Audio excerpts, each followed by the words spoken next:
Hello everyone. তো এখন বাজে 8:35। আমি এখন কোল্ড কফি বানাবো।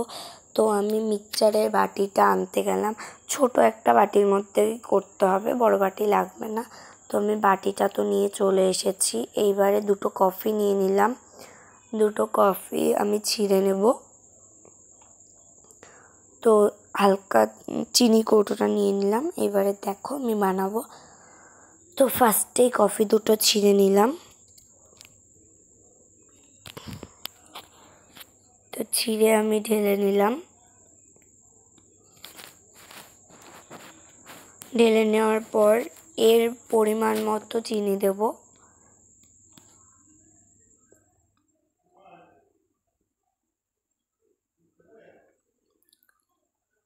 আমি এর পরিমাণ মতো চিনি দিয়ে দিচ্ছি। আমি 7.5 চামচ মতো চিনি দেব।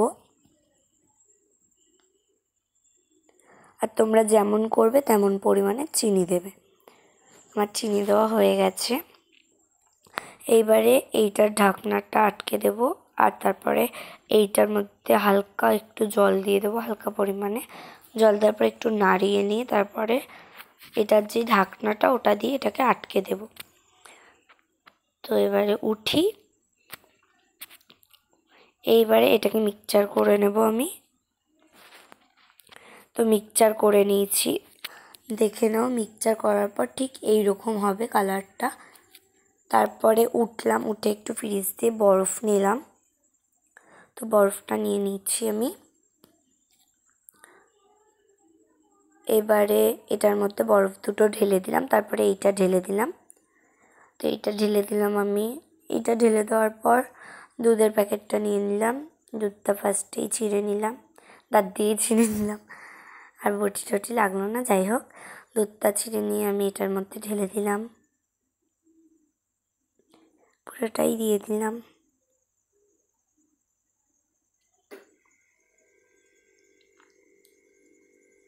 তো আমার কোল্ড কফি তৈরি। একটুখানি খেয়ে নিই। খুবই সুন্দর হয়েছে। তোমরাও বাড়িতে বানিয়ে খেতে পারো, কিন্তু খুব সুন্দর হয়েছে।